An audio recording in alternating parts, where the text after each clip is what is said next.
इंदौर के भंवरकुआ पुलिस ने पिछले दिनों नकली खाद बनाने वाले 2 आरोपियों को गिरफ्तार किया था, जिनसे बड़ी मात्रा में नकली खाद बरामद की गई थी।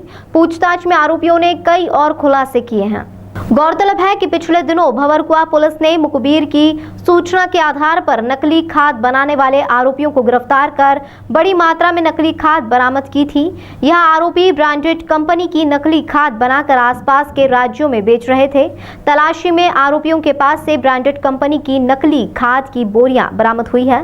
पूछताछ में आरोपियों ने पुलिस को बताया कि यह बहुत ही सस्ता और घटिया किस्म का खाद बोरियों में भरकर ब्रांडेड नाम से बेच रहे थे। पकड़े गए दोनों आरोपी बड़े शातिर हैं, जिनमें एक आरोपी का पूर्व में भी आपराधिक रिकॉर्ड रहा है। वहीं इन आरोपियों के तार रायपुर से भी जुड़े हैं, जिनके द्वारा खाद बड़े पैमाने पर बुलाई जाती थी। फिलहाल पुलिस और भी कड़ियां जोड़ने की कोशिश कर रही है, तो उसमें एक बड़े गिरोह का खुलासा होने की संभावना है। न्यू आरटी ऑफिस के पास में जो अंपायर विक्ट्री कॉलोनी के पीछे खेतों में लगातार कुछ 10-20 मकान बने हुए हैं। उनमें से एक जो अंडर कंस्ट्रक्शन कंपाउंड था, वहाँ पर थाने पर सूचना प्राप्त हुई थी कि कुछ व्यक्ति हैं जो यहाँ पर नकली डीएपी खाद तैयार करके और नकली बोरियों में पैक करके और उसको अलग अलग स्थानों पर अलग अलग राज्यों में भेज रहे हैं, जिससे किसानों को बहुत नुकसान हो रहा है। सूचना की तस्दीक जब करवाई गई तो मामला सही पाया गया।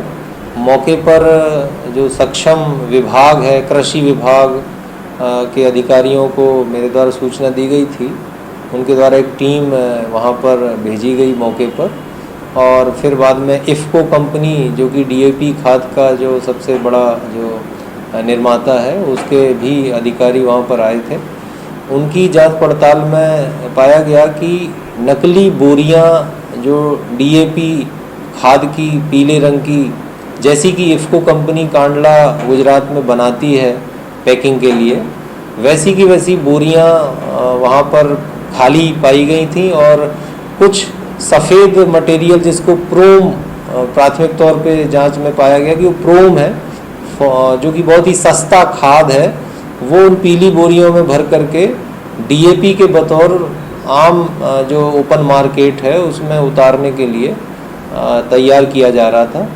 और इसमें जिसका वह कंपाउंड है सचिन कटारिया उसको, और उसका जो मास्टरमाइंड है राजू बिरथरे जिसका पंडरीनाथ थाने में काफ़ी बड़ा आपराधिक रिकॉर्ड रहा है।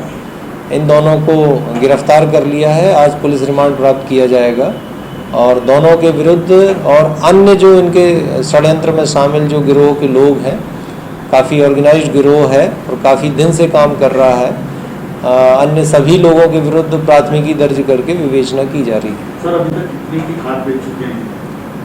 अभी ये पिछले 4-5 साल से ये काम करना इन्होंने कबूला है और ये लाखों रुपए की खाद अभी तक सप्लाई कर चुके हैं, जिससे कि एक तो शासन की जो सब्सिडाइज खाद की जो योजना है उसको भी नुकसान पहुंच रहा है और किसानों को इसमें एक असहनीय मतलब नुकसान पहुंचता है कि जब उनकी फसल को वो खाद नहीं मिलती जो उन्हें डाली। क्या दूसरे राज्यों में भी सप्लाई करते थे?